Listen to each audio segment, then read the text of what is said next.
What's up, Gary Lamm, Main Event Maniacs? We are going live. What's up, man? Are you ready? Are you ready?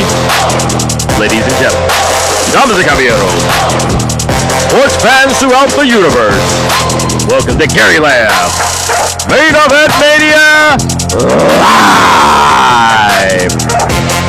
49er Defensive Concerns Edition. Here we go. Thank you for joining, everybody. Say hello to my little friend, Panda. Kaboom.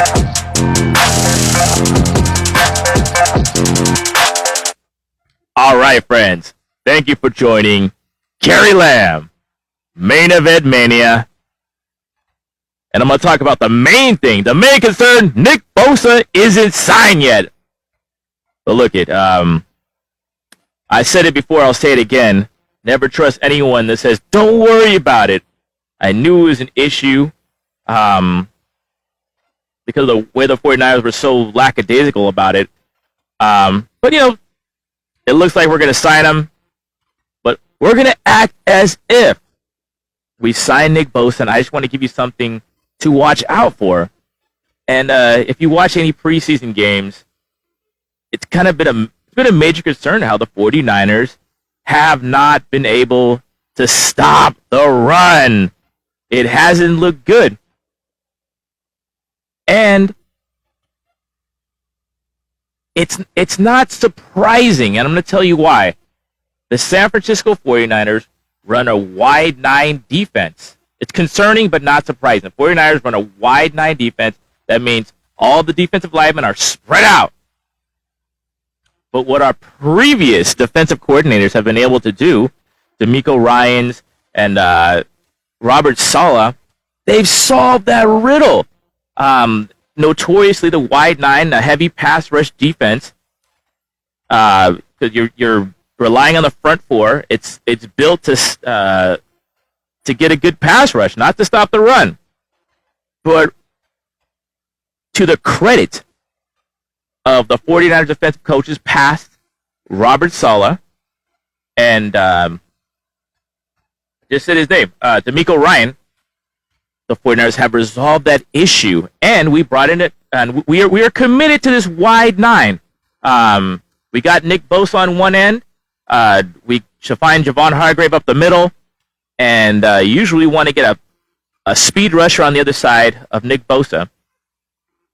And even though I'm a little bit concerned about the backups, the rotation, the defensive tackles in the rotation, I'm concerned about the coaching of the wide nine and the personnel. There's a clue that kind of gives me that I'm not sure.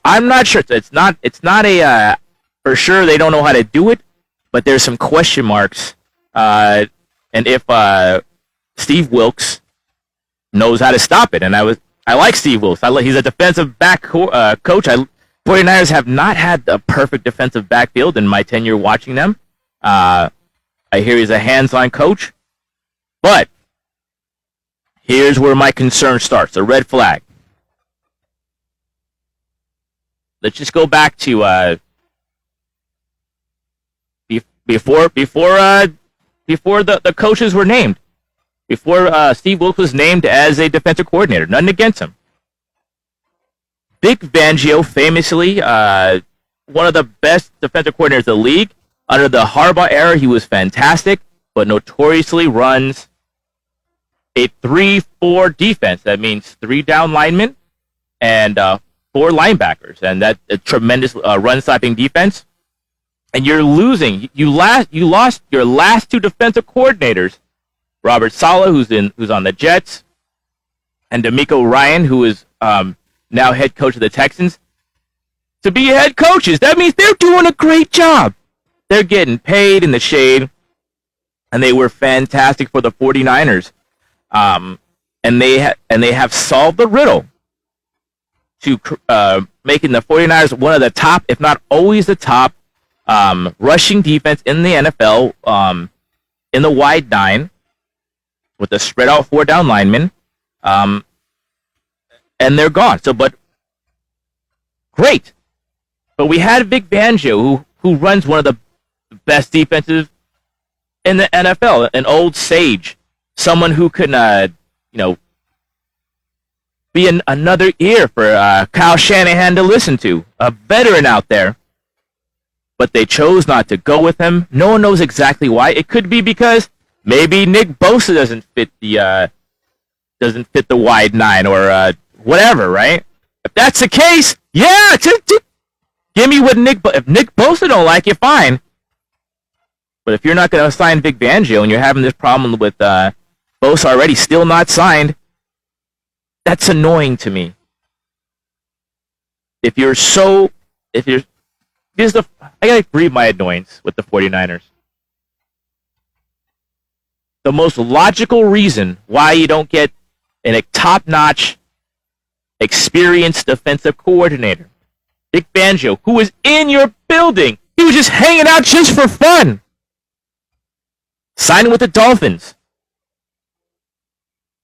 with another former 49er coach, McDaniel, another 49er coach. He was even offensive coordinator. We were pass game. I don't know what the hell. Run game coordinator. Kyle Shanahan's ego's too big to name anyone an offensive coordinator. Which good. He's been good. I'm not complaining. But now you had Fangio in the building. Vic Fangio.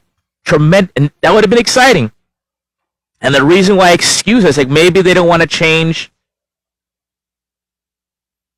to the 3-4 because, hey, Nick Bosa, hey, he likes where he is. We're to make him happy. But you still ain't signed Bosa. Hopefully he'll sign tomorrow. All right. And we're going to keep going. Steve Wilks. He's more of a defensive back specialist, and I like that. He blitzes more, but the wide nine isn't his thing.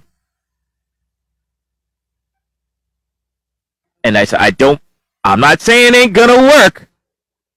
He's actually learning the wide nine, and the difference between him and DeMeco Ryans is DeMeco Ryans was an underling of Robert Saleh on the 49ers.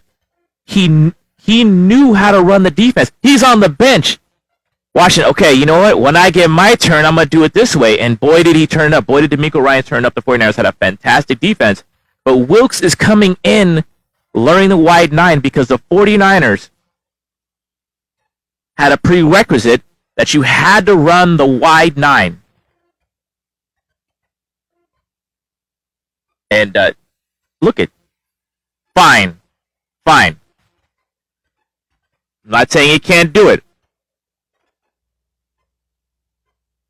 But here is my alarm. Here's one of my alarms. Besides the Niners getting ran up the middle in the preseason. Wasn't bad in the preseason. I don't know. Maybe Armstead's going to get more snaps. I trust Armstead. I think Hargrave is a better run stopper than you give him credit for. He was a good run stopper when he was on the Steelers. But if you want the greenbacks, you got to get the sacks. So Hargrave went for the greenbacks and he got a lot of sacks. I think if we needed to, he could adjust his game. You want that do-re-mi, you get to that quarterback. So I'm not too concerned about the 49ers starting four. The backups, what are you going to depend on Khalil Davis? A 6th-round pick. I'm concerned with that, okay? I'm concerned with that. But hey, what really concerns me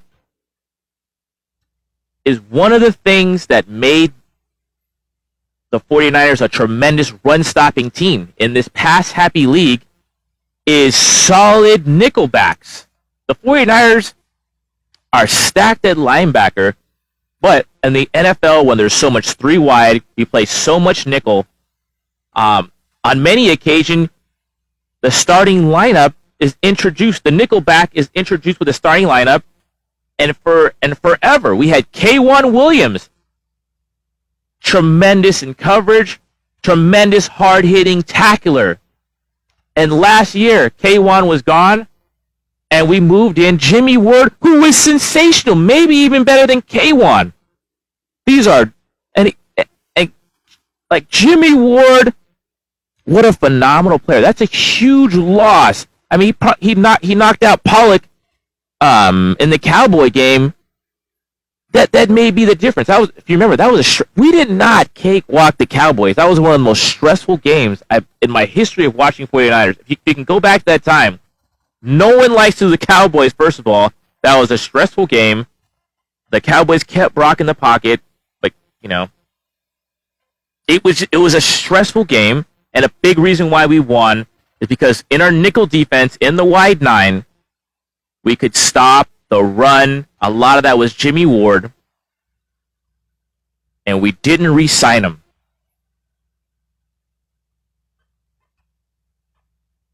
So that's already a question mark there. The guys who let go, but who do we get?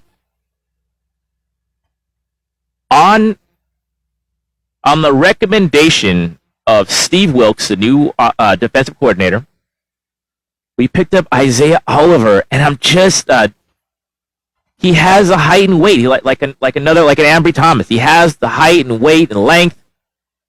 He looks like he could do it, but he don't look good to me. I'm not impressed, and I'm definitely not impressed with his I don't believe in him in stopping the run. Fine. We had a couple other guys on the team that I'm not This is kind of. I'm not saying that it's over. I'm saying I'm concerned. We got to watch this. A couple of guys that we picked up, or a couple of cornerbacks, undrafted rookie Deshaun Jameson, small but willing, number 22 in the preseason, willing to put his neck out there and tackle. We let go of him, and the guy I'm really disappointed. And let's go back to Deshaun. I think we thought we were going to let him get waived, and he got picked up by somebody else. That's a quick corner.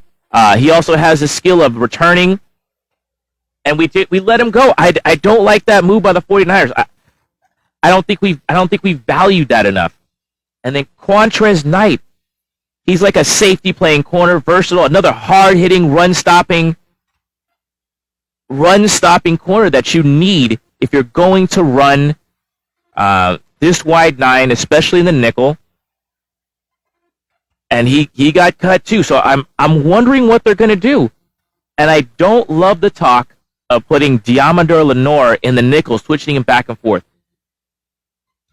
And it's not like I don't think Lenore can do it, because I think he's probably, since the day he became a 49er, he has consistently got better. He earned the outside job, but all off season and all camp, he wasn't doing that.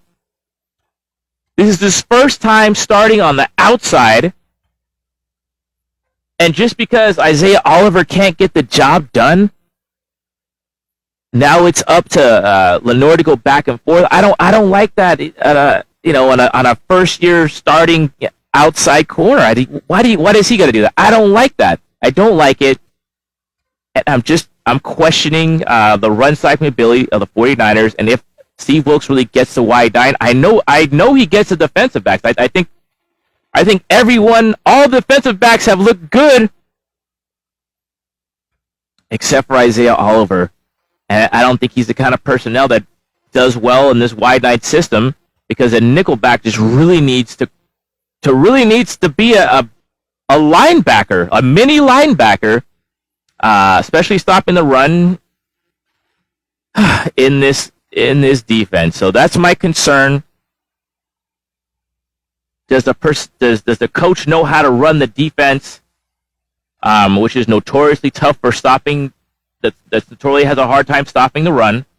I don't love the personnel as far as a nickelback who needs to be a mini linebacker in this wide 9. And I don't like the guys who they cut. I don't like that they got rid of Deshaun Jameson, who was small, but he went in, he put his nose in there. And I think they should have kept Quantrez Knight. I think that, I feel like Isaiah Oliver. Why get him when you already have Ambry Thomas? All right, he has size and weight, but I don't. I'm hoping I'm wrong. I'm hoping Isaiah Oliver gets introduced, because sometimes they do introduce the nickel corner in the starting defense, and he comes and rocks the hell out of whoever comes out of the Steeler backfield, and picks off Cody Pickett and pick six. But I wasn't impressed with Isaiah in the pass or run game, and he's making 2 years, $7 million. That's a lot for this team, because we have top guys and everyone else is a young up and comer. I know Lenore can be that guy, the nickel guy, switching back and forth, but I don't like it because he's just getting experience as a starting end. And just a couple names to look for in this game against Pittsburgh. Maybe Kalia. They're looking for that backup defensive tackle, that run plugger. I don't see it on the team. Kalia Davis is the 2022 pick, and he was a 6th rounder. I don't see that guy on the roster. Look for the Niners to pick someone up. And on the other side of Nick Bosa, God, please come back next week. Jordan Willis is a free agent. I was upset that another person that the Niners let go of, that I was upset. I really like Jordan Willis. I think the Niners should go ask for him back. Jordan Willis, bring him back. I mean, he's already made one of the tremendous plays in 49ers history when he blocked that kick in Green Bay a couple of years ago. All right. And with that, this has been Gary Lamm with Gary Lamm and Mania. I'm going to be coming back with another video about the 49ers offense, what I'm looking at, maybe tomorrow, and definitely some Giants videos. I stated this before. I'm really looking forward to this new rotation. Cobb, Kyle Harrison, and of course, no luck, Matt Cain number 2, Logan Webb. I think that's enough. I think with that and a hot bullpen with Duvall and the Rogers brothers and all those guys, they have it. What separates them from the Dodgers, who they're not going to catch? They don't have a Mookie Betts or a Freddie Freeman, a top hitter. I think they have good ball players. I think you put Betts or Freeman on the Giants, I think they'd be as good as any other team because they have good ball players. But with this pitching, if they could sneak in, and maybe if Flores gets hot, that's not a good thing to be relying on Flores, but if they get hot, they can go somewhere with the pitching. I'm really happy they're bringing up Harrison. I'm a little bit worried about shortening the rotation with these guys, but you know what? I'm not going to trip. And with that, keep it real, keep it clean, like, subscribe, say bye, Panda. Watch those Giants. We might be in for something special. They have the pitching to do it. They don't have the magic, but we may have data ball. God bless you. Keep it real. Keep it clean. So long, friends.